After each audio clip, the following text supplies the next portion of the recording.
Hi everyone, this is Yvette Mayo, the founder and CEO of Power on Heels Fund Incorporated. I'm super excited to be here today because today is Latina Equal Pay Day, October 29th, 2020. We've got some great information to share with you, but most importantly, we want to raise your awareness on why this day is on the calendar. 2029 is let's say October 29, 2020 is a day that we want to erase and change, not only this year, but every year in the future. So thank you for joining us wherever you're tuning in from, whether you're here locally in the Houston market, throughout Texas, throughout the region, or nationally. We just want to thank you for joining us from your home, from your cubicles, or wherever you are. And if you are a woman of color, or a Latina, this information pertains to you. Not only does it pertain to you, it pertains to your family and the community you support with your dollars. Our goal is to make sure that you increase your earning potential. So let's get started. So Women's Equal Pay Day marks the day into the year in which it takes our women on average to earn what men do in 2029. Now, the sad fact is that these dates that you see here mark when women achieve what men achieve, especially or white males in the marketplace. So in 2020, we celebrated the Asian woman, which is on the 11th of February. Then we have March 31st, where all women on an average, where we celebrated that day in terms of equal pay. And then I'm going to just kind of edit myself and say we're not celebrating, we're marking, because what's happening doesn't need to be celebrated. It needs to be basically minimized and eventually eliminated. Okay, but August 31st is the day that we mark where Black women reach the same level of pay as a white male in the marketplace. And then also October 1st is Native American women. What's interesting is this information comes to us from the census, but it takes 23 months for a Latina, where that is today, to achieve the same pay that her white male counterpart made in 2029. It takes her 23 months. On an average, Latinas across the nation make 55 cents on average, all right, on average. And each state is different. We live in the state of Texas. In the state of Texas, our average is more dismal than the 55 cents. It is 44 cents. So depending on what state you're tuning in from, there is a different average that is compiled within the state. And this is all Latinas. These are Latinas who are in the marketplace, who are working, whether you are working fast foods or you're working in the corporate space. This is a combination of what your hourly rates are. So ladies, let's just say this. Latinas, we are underpaid. And it's so important for you to understand that it takes you 23 months to make the same amount of money as your peer who's sitting in the cubicle across from you, who's the same title as you. You might even have more experience or even have more qualifications than that person. But because you're a woman of color and you're a Latina, you're making less money. So again, now you understand why I said we're not celebrating. We are marking this. Now, ironically enough, in 2019, this date was November 20th. So we've made some headways in terms of we're getting to our pay faster.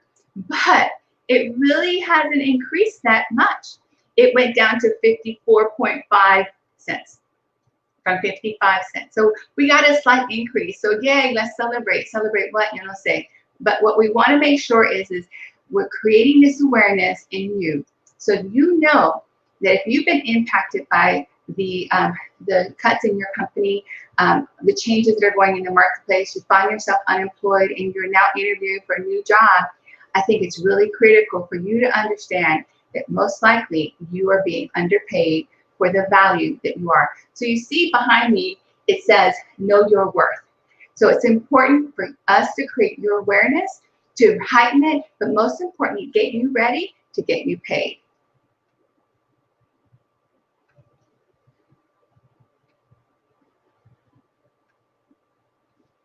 If you can click, thank you. So what is Latina Equal Pay Day. Well, more than 50 years ago, after the passage of the Equal Pay Act in 1963, Latinas typically earn 55 cents for every dollar earned by white non-Hispanic men, but must work those 23 months to earn what white men earn in just 12 months. I wanted to restate that to you. Why? It's ingrained in your head. It takes you almost 2 years what someone else earns in 1. And I just want to ask you a question. Does that even sound fair to you? Does that even sound right to you? But if the answer to those 2 questions is no, the next question I have for you is, what are you going to do about it? And this is not about everybody else and what everybody else needs to do. I'm asking you, what are you going to do to make sure that you obtain equal pay for your work?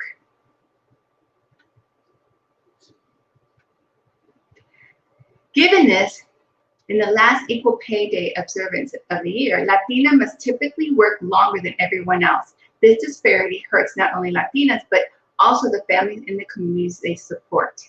So if you are a single mom and you're supporting a family of 2 or 3, plus also you're assisting the previous generation, your parents, you are basically using your pay to support 3 generations of family. The question is how can we get you to get more money?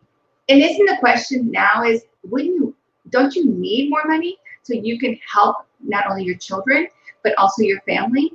And I think statistically, we have to see that if we can help one Latina make more money, then it changes not only the next generation, but it changes the community that she supports each and every day, whether it's a nonprofit, whether it's your church, whether it's a local organization. A lot of times you want to give, but you can't because you don't have it. So our goal is to increase your earning potential so we can continue to help the next generation, but the community that you support as well.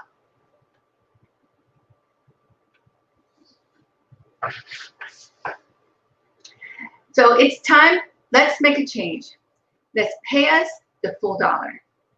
And I know that it's a bold statement to make, but we have to think this way. When you think about it, you say it, you work to make it happen. And we can't do the community at large, the nation at large, every state at large, but we can change this one Latina at a time.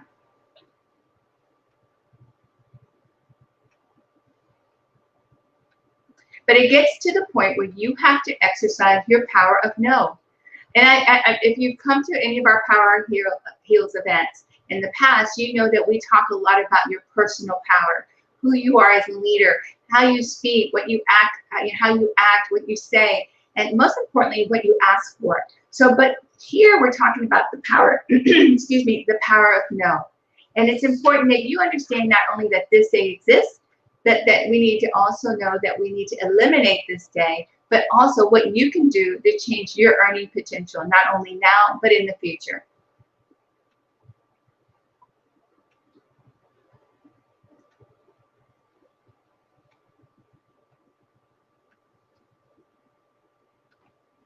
If you're not comfortable talking about salary, it's just not you.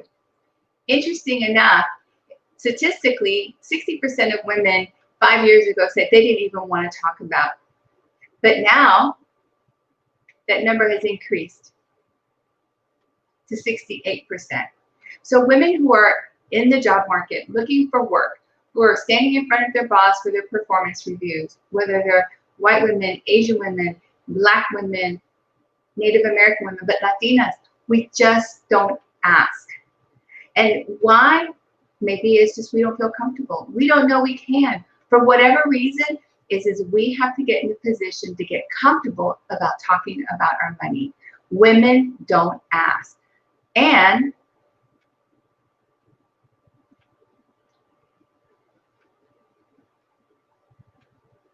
please click to the next slide.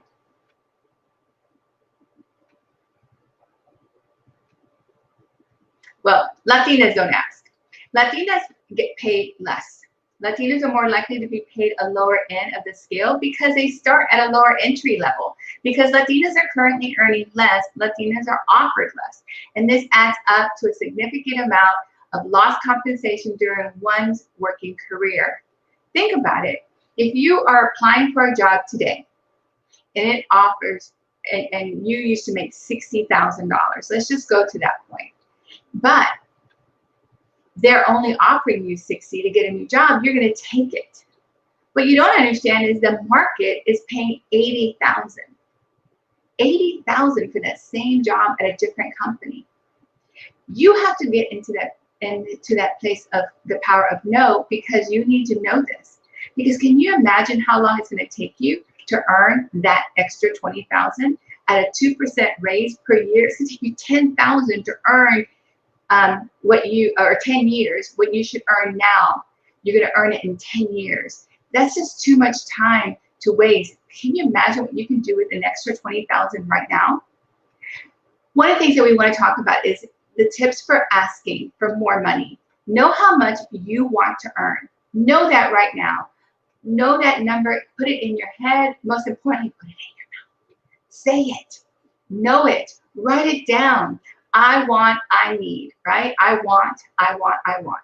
Or know how much you want to earn before you even think about negotiating a salary or even asking. It's important to know how much you expect to earn in your next job. And the offer isn't close, you don't need to take it, because you're going to be struggling up that salary ladder for the rest of your career. Know that it's acceptable to ask. And I think if we can put that in your brain today, into your mindset today, into your action steps today, is knowing that asking is okay. You have my permission. You have the world's permission. You have your permission to simply ask for more money. You must not feel uncomfortable of asking. Asking for money is okay. And it doesn't mean anywhere that you're being greedy, or don't take it as a negative. It's most important that you are in tune with the marketplace, you know your value, and you know what you know. But most importantly, I believe that this is a sign of a tremendously important, bold leader. And we have to lead ourselves in this bold conversation, right? And it's better to ask the question than wonder if you could have negotiated a better offer, right? And when we're talking about a better offer, is more money. Make a plan, and I want you to practice it. I want you to practice your pitch. Be comfortable when it comes to it's time to sit down in person and who holds those purse strings and ask for more money. There's also a few statements that you should also avoid in these conversations, okay? Because I know that we are all stressed with our financial situations today.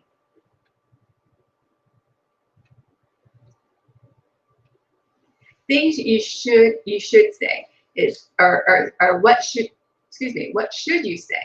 One is the salary ranges between this position in the marketplace is X to Y. I'm able to solve the problem. And also, no thank you, the offer is just too low. I know that may be kind of countercultural for you. You're not expecting to say, these are not things that I should say, but I'm saying you should say, because that shows that you're walking into the process educated and prepared to negotiate your salary. The things that you really need to avoid are saying the things on the left side where it says, I need more money, I can't afford my expenses, here's what I made on my last job. And I want you to understand that what you're now then showing is that you're showing a weakness. The other side shows strength. Being prepared and ready to talk about money versus I'm desperate, I need a job, and this is what I need. That puts you in a disadvantage. We want you to understand that at this point in time, I know getting a job and getting paid is critical, not only for you and your family, but it's so important to negotiate up front the opportunity to make more money. And it's okay. Any sign of desperation, people will take advantage of you.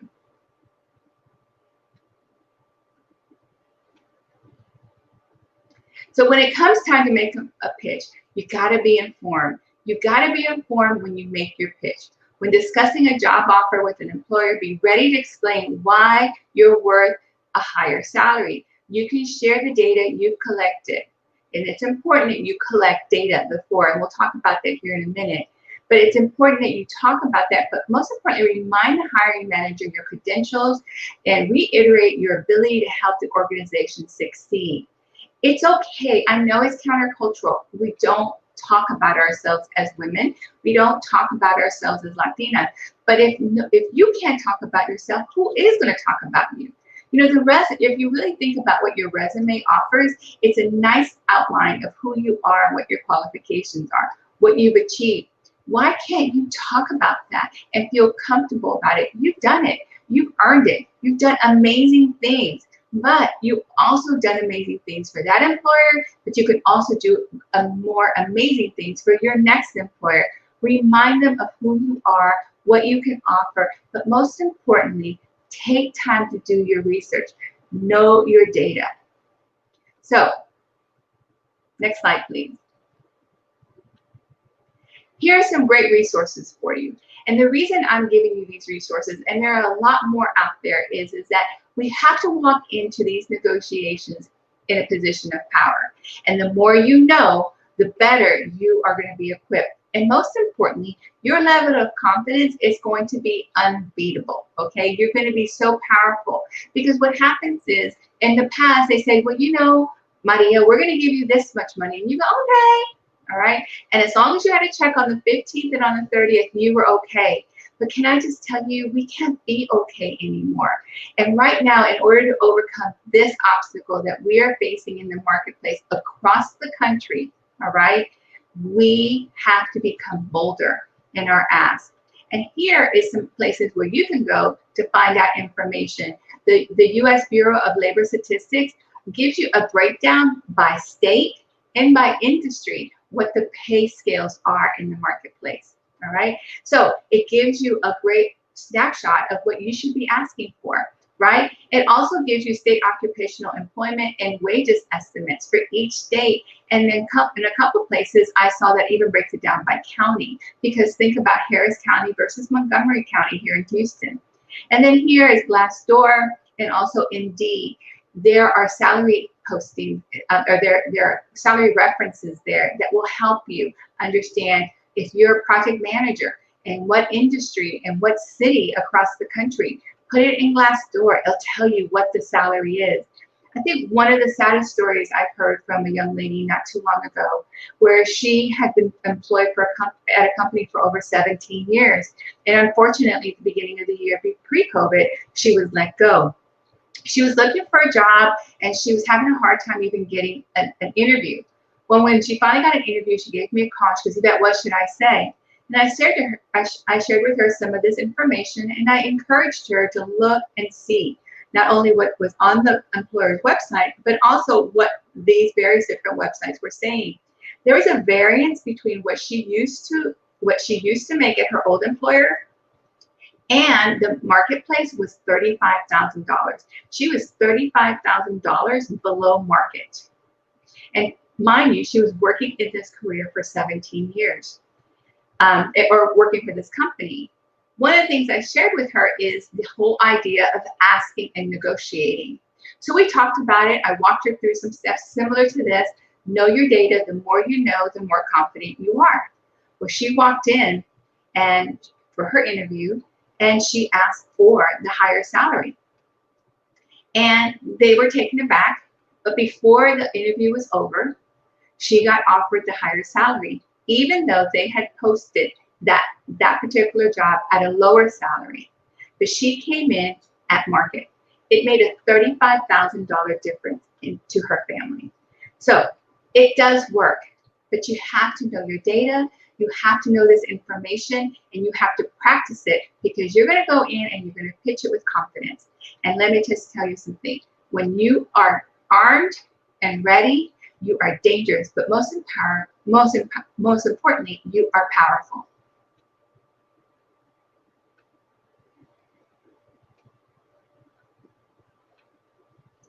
So I hope that information in terms of Latina Equal Pay Day helped you understand why this day is on the calendar, things that you can do, tips that will help you become a better negotiator when it comes to your particular situation. But most importantly, be armed. Know your worth. Most importantly, know that you are fighting for you. This is not a conversation for everybody at large. Now we've shared the idea, we've shared the concepts, we've shared the tips, but now it's up to you to arm yourself with this information and make a difference, not only for yourself, but for your family and the community that you support. It's becoming more powerful, but most importantly, we need to be paid our worth. So with that, I want to share with you that one of the other ways that we can make a difference, especially during this election process, is knowing that our vote matters.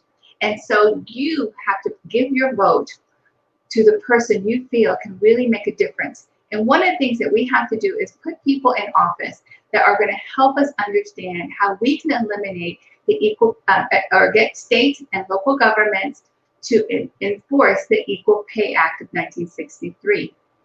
And laws that will support us as women, women of color, but Latinas to be paid our worth.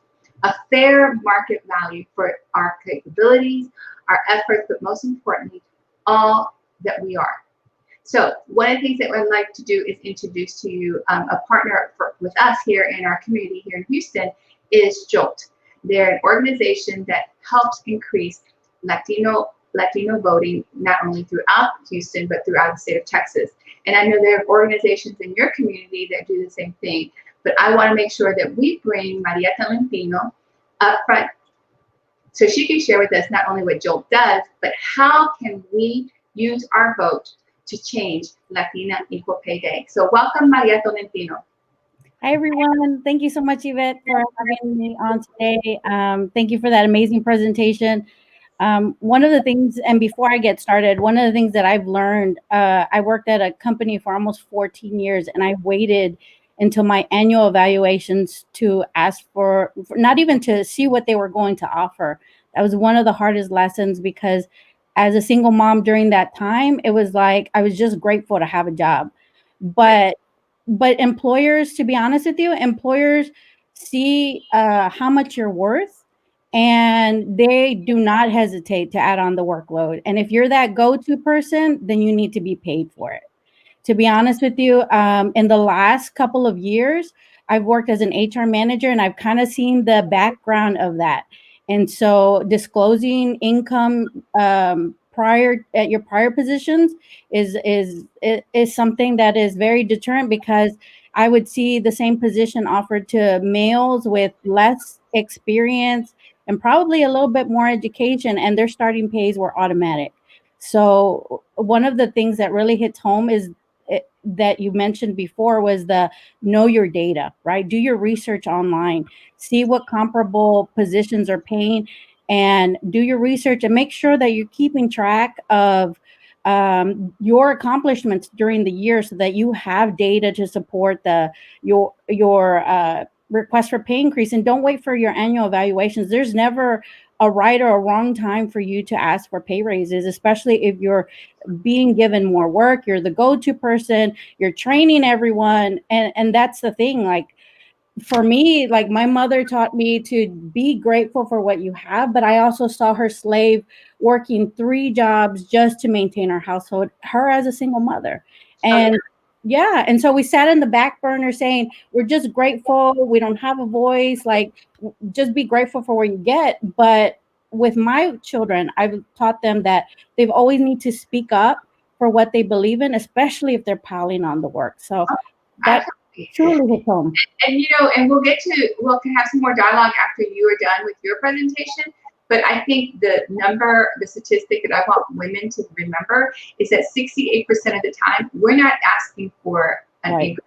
We're not even asking for it. So that means almost 2/3 of the time, we are accepting what they give us. And I'm just saying, no más, no más. So with that, let's just jumped into the valuable information you're going to share, and then we'll come back on the back end and share some more. And ladies, if you are tuning in and you have a question or a comment from me and Maria, please make sure that you put it in comments, and we'll do our best to address those comments online. If not, we'll answer your questions post the Facebook Live. So Maria, share with us, please. Awesome. I'm Maria Tolentino. I'm the organizing director for JOLT. We are a civic engagement organization. We are nonpartisan, but our focus is to build a movement of young Latinos across Texas.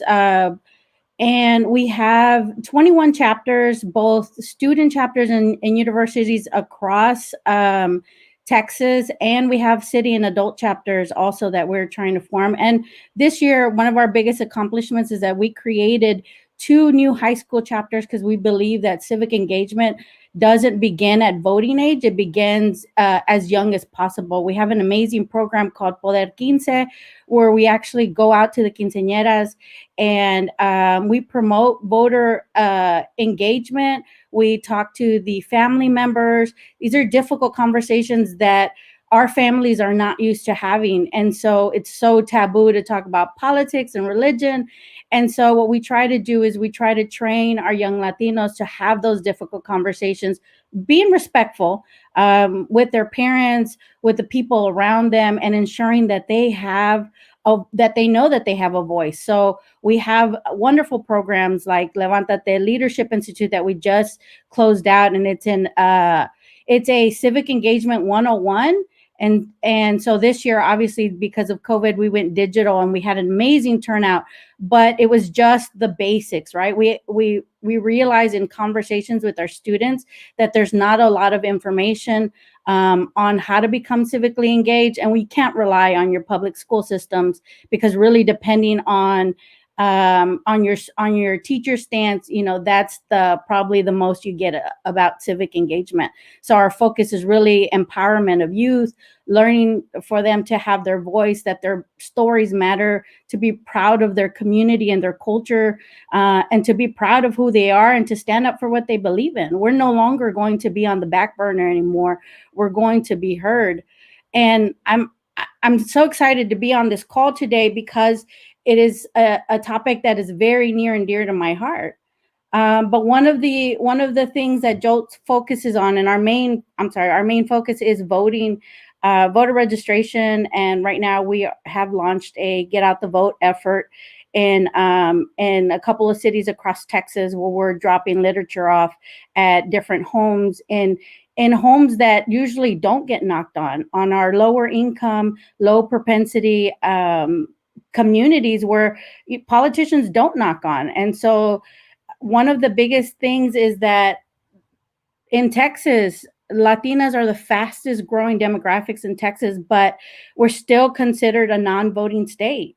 And what that means is that Texas holds 38 electoral votes and 36 congressional seats, and that itself is power. We do have the opportunity to flip Texas, and as you all can see, all of the ads and everything going up, the Republicans are scared.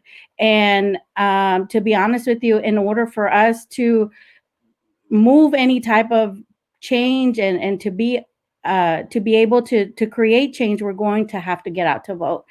So in the next couple of slides, I'll go over just some important dates and just some information.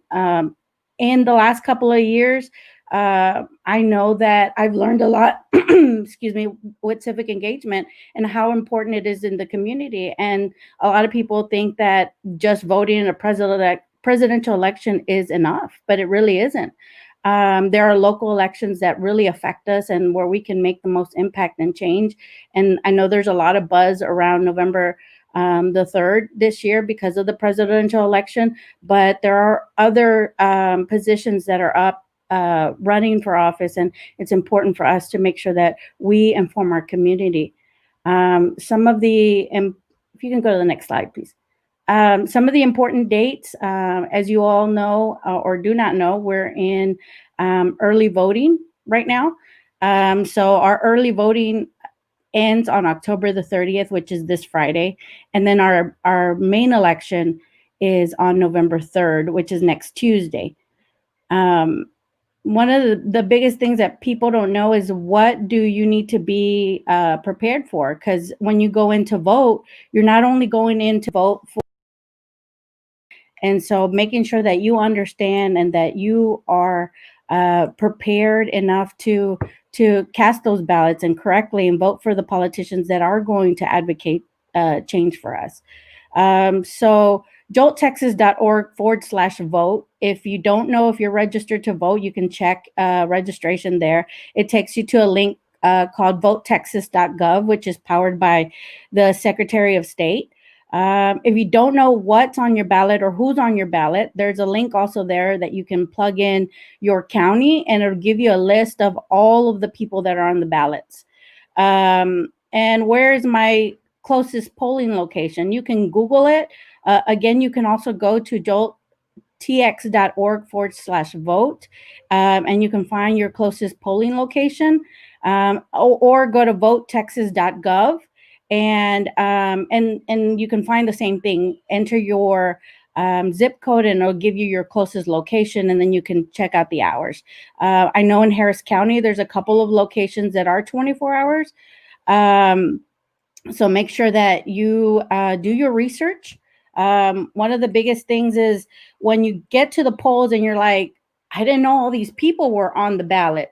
So making sure that not only is there a presidential election happening on November 2nd, and now during early voting, but there's U.S. and state senators, U.S. representatives, railroad commissioners. For those of you that are passionate about climate change, the railroad commissioner does not handle the railroads.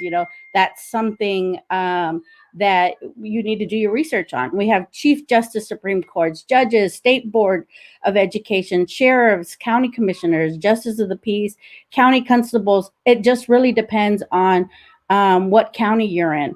The good thing is that on Vote Texas and even on jolttexas.org/vote, you can find all of that information, see who exactly is running and what office, what party they represent also. But do your homework. Make sure that you know that you walk in with a list of people that are on your ballot and you've done your research on it. You can't take your phone in. You can't utilize your phone at the polls, but you can have a printout, like pen and paper, piece of paper, write down who you're voting for. If not, you can print it off the website and make notations and take that in with you, so that we're electing officials that stand behind our values and make sure that they support us in advocacy that we have through Equal Pay Day and bills that are coming across. What do you bring to when you go and vote, right? Identification. Make sure that you bring identification. Make sure that you wear a mask. There's a lot of polling locations that are doing drive-through voting. Make sure that you take advantage of that if that's something that you feel like you have COVID, or you feel like you have symptoms, or that's available to you. If you don't have a driver's license, you can bring in a Texas handgun license, U.S. citizen certificate with a photo, military ID, a personal ID card, or your Texas election ID certificate. You can also go on the website to see if you don't have any of those forms of ID. It gives you alternative methods of presenting ID. Getting to the polls, right? If you don't have a ride, I know Lyft has a program. Their promo code is 2020 vote. They will give you a ride for 50% off. So you'd have to look for information. In Harris County, our Get Out the Vote canvassers are out handing out literature, but in addition to that, they have been provided with Metro bus passes to provide those to the community in those low propensity areas. And if that's something that you need, my contact information will be at the end of this presentation, and you can reach out to us and we can try to get you some a method, try to connect you with some resources to make sure that you're able to go and vote. And then I think the most important thing, that voter suppression is a real thing. I've listed, you do have rights, and if you feel like your rights have been violated, I have added some 1-800 numbers onto the slide to make sure that you're able to report that. It's really, really important that if you feel like you have taken all the proper steps to register to vote and you're still not allowed to vote, that you do contact these phone numbers. They're specifically set up to make sure that we all have that right and we're able to exercise the right to vote, especially if you've done everything that that's necessary to register to vote.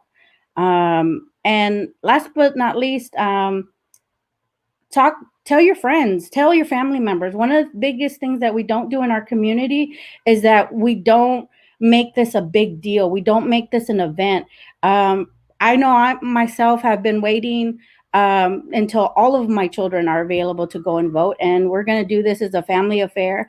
I know that we have family chats, and I'm talking to my family about making sure that they vote and that they're educated on who's on the ballot, and making sure that I provide those resources, because it just takes for you to talk to one person or to another person, and making sure that your family understands and your friends understand how important these elections are. Not only the presidential elections, but your local elections, because those are the ones that that affect us a little bit more deeply.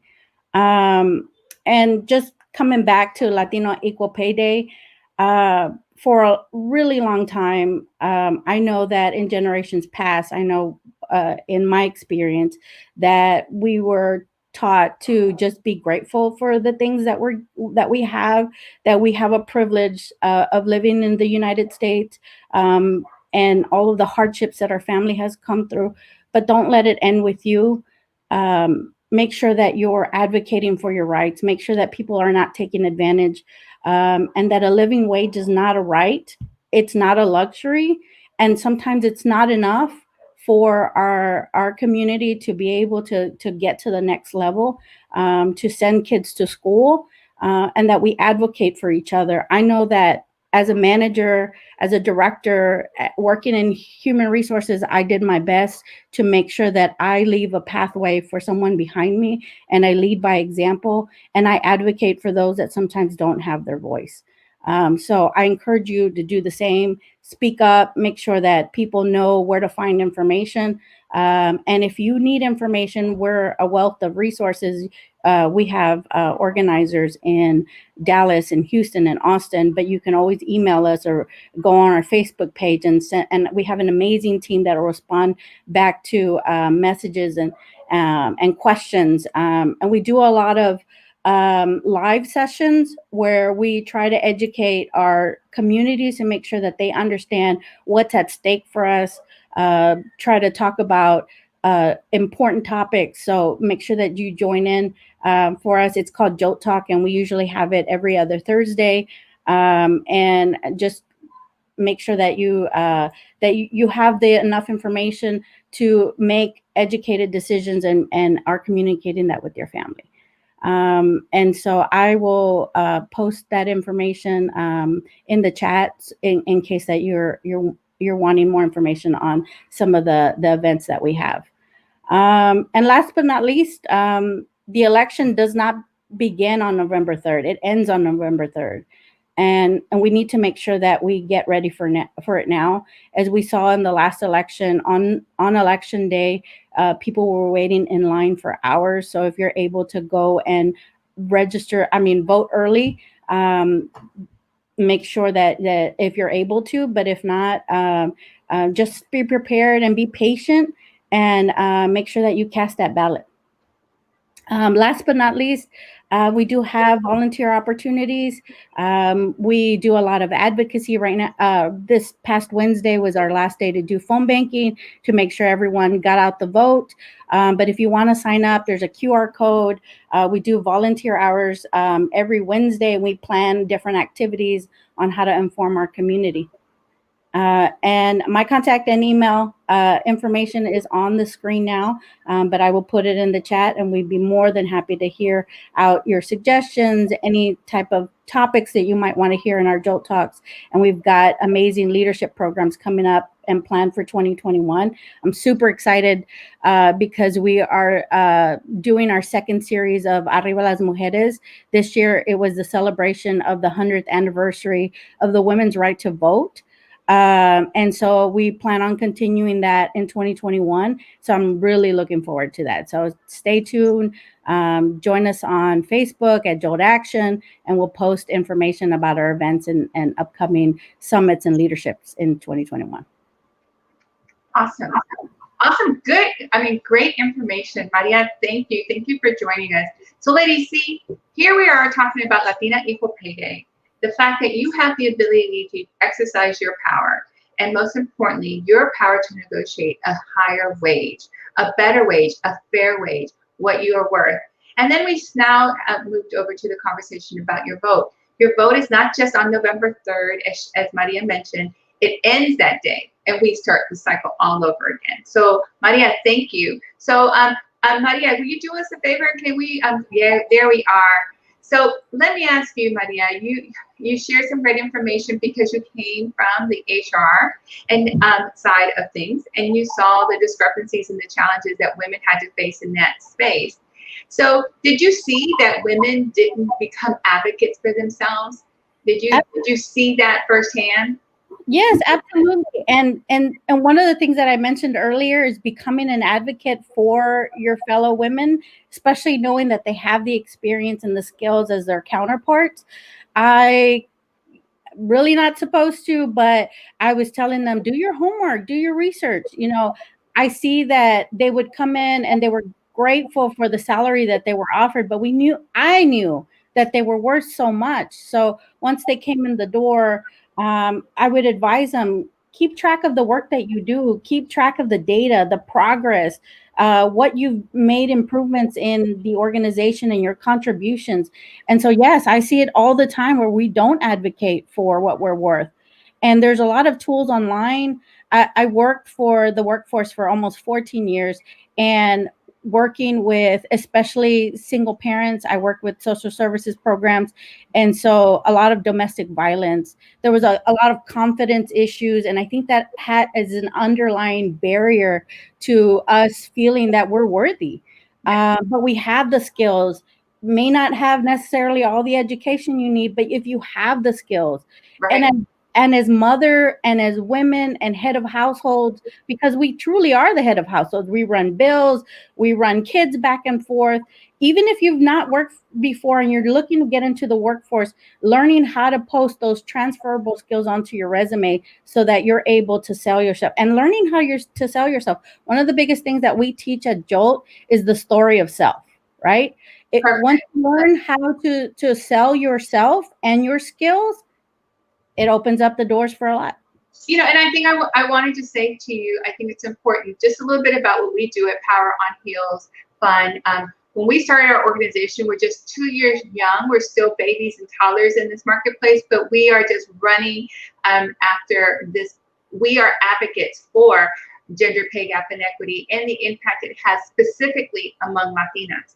And not only there, as we stated before, not only them, their families, but the communities. And our goal is not only to help them have the confidence through the training programs that we offer, but to help them increase their earning potential. So it's not just through our training, but it's about the conversations we have within the trainings as well, to let these women know that they're not alone, that we have to kind of break away from some of those cultural barriers that we are raised within. Because, you know, we have to remember that many of us are stepping into the corporate space for the first time in our family. So you can't ask mom or dad or tia for a reference to how do I do this and, you know, how do I manage this? Because unfortunately, they don't have those experiences. So we're blazing new trails. But it doesn't mean that there's not other Latinas or other people in your community you can reach out to. And I think one of the challenges that we face is that in our cultures across Latin America, you know, because I'm from Puerto Rico, we have it in our communities too, is it más calladita, más bonita, más calladita te ves más bonita. And, you know, I just want to disrupt that right now, take that dicho and throw it away somewhere, put it in una caja, bótala, you know, whatever it is. But we need to be bolder, and we do have to become more confident so we can become our own internal advocates. But also, you said something that's really critical, is that we have to, as Latinas and as women, we have to help each other. So we have to exercise what I like to say is the power of ask. Ask for help. Ask someone to help, you know, to guide you through how they've done it. Come up with steps together, and find a mentor. Do all these various different things.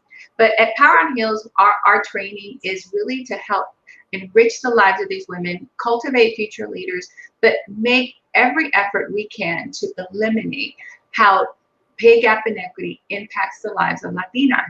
So as you join if you follow us, not only on Facebook, but join us throughout 2021 as we launch our new programs, and how we will do everything virtually. And we started as a local Houston-based organization, and because of COVID and having to pivot, we've now moved most of all our programming online. So not only is it available to Latinas here in Houston, but throughout the region and now nationally.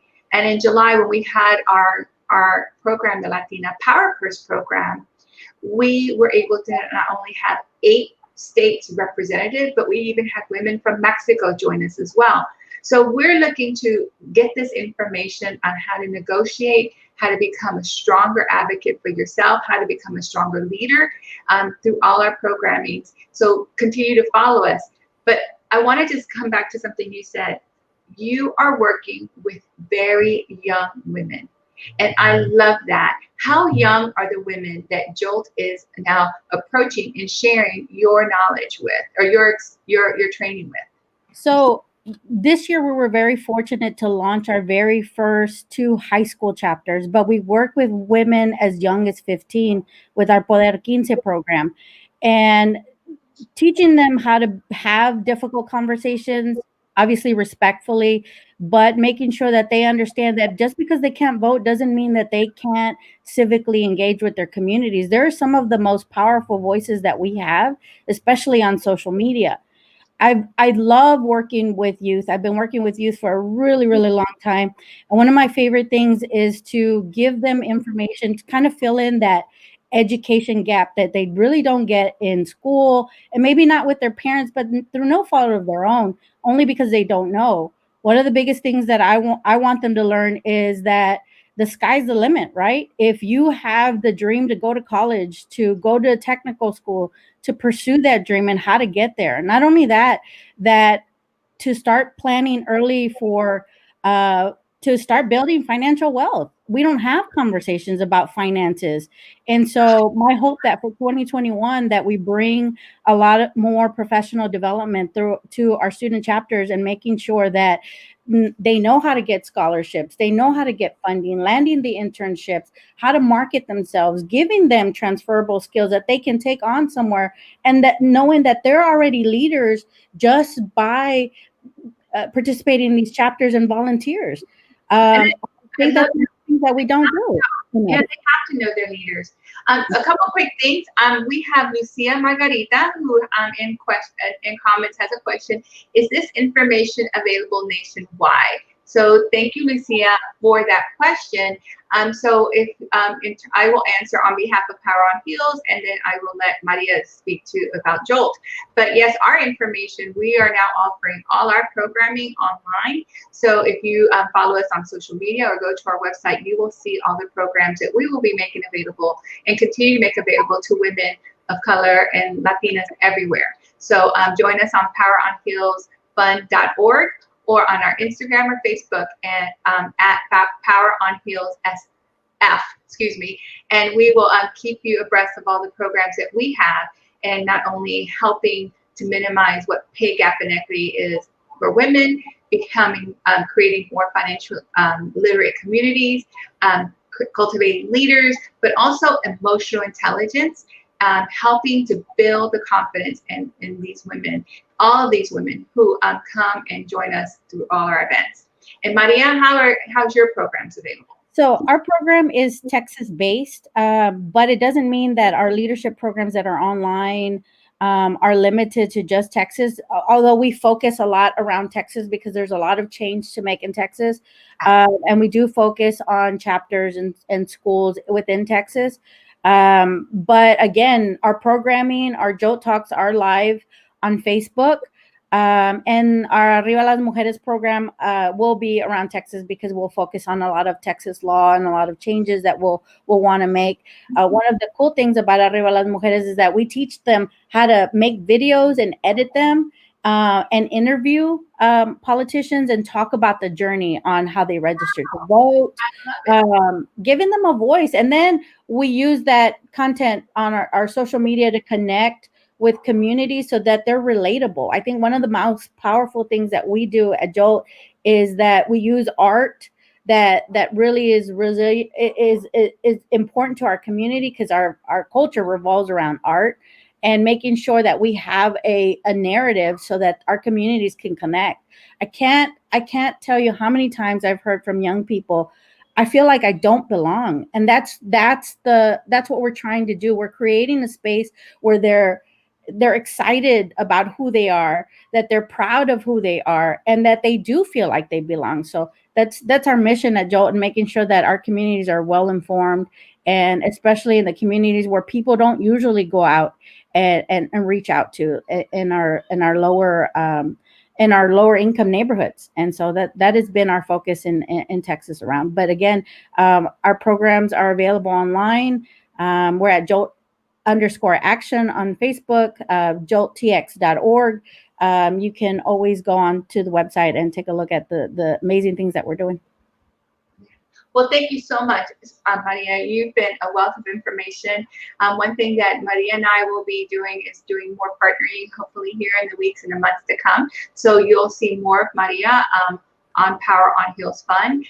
We're looking forward to just creating a program and community partners that continue to support the growth and development of strong and more powerful Latinas in our community, because we're powerful already, but we are going to become even more powerful in the future. Most importantly, we're going to continue to become richer and more prosperous, because we are going to beat down what we see today as a social inequity of gender pay gap inequities that we face. No longer do we have to, we're going to be in a position to say, I need to make more money. We will be making the money, and it starts with you. So remember your worth. So with that, thank you, Maria, for joining us. We'll share your information. And then Maria Duran, let's go ahead and finish this out, because I want to make sure we finish on time. Everyone has given us their valuable time today on this platform. We plan to be here in an hour. And so what I want to share with all of you, not only this valuable information, but I want you to join us on November 13th. And what is taking place on November 13th? Well, I'm going to tell you. It is our second annual Power on Heels Conference and Scholarship Awards. So can we click, please?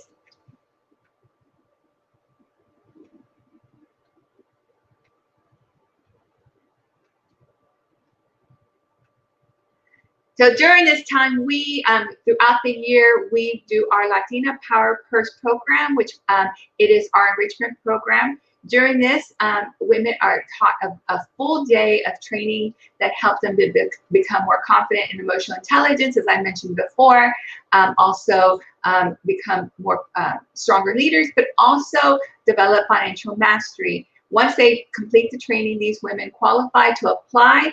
And this year, we are so honored, as our second year in a row, we will be giving away $10,000.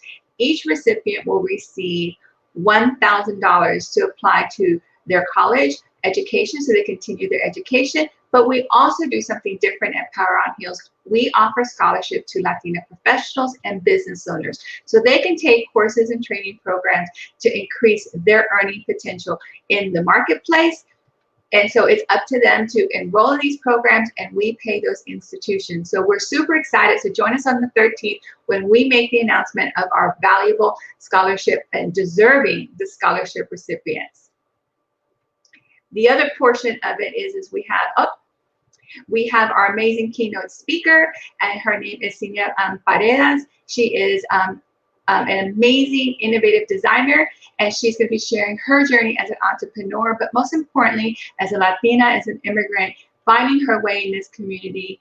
We also have, our theme this year is creating opportunities for the future. So please join us. We have 3 amazing speakers, and all of this is just for $39. We have from 9 a.m. to 12 noon. You can go on Eventbrite. You can visit us on our Power on Heels website, as well as throughout social media, Instagram, LinkedIn, and Facebook, for information about the conference. But all of this is to help us raise funds for our scholarships for 2021. So I want to invite all of you to join us on November 13th. And because you made time out of your day, we have a young lady. Her name is Maria Renee MC. Maria Renee MC, where are you? I want to go ahead and take an opportunity to invite you and to and give you an opportunity to attend this conference for free, as for being on this particular program with us today. So if you don't mind, in chat, will you throw in your email or send woohoo, yeah. Please join us and sending the information to us. That way we can get a hold of you and give you the information so you can join us on November 13th. With that said, everyone, thank you for joining us today. I believe on starting on time and ending on time. We're demystifying all those things about who we are. But Latinas, we are powerful, we're amazing, and Latina Equal Pay Day is a day that we need to eradicate, minimize, alleviate completely from our calendars, because Latinas, from this day on, you have to advocate for yourself. Use your power of ask, use the power of information, know your worth, know your numbers, but most importantly, remember, you are power on heels. Remember to tell people, pay us. And one critical important thing that we have to remember between now and November 3rd and beyond, vote your power. Vote your powers, amiga. Have a wonderful, powerful day, and we'll see you next time on the Power on Heels Fund. See you on November 13th.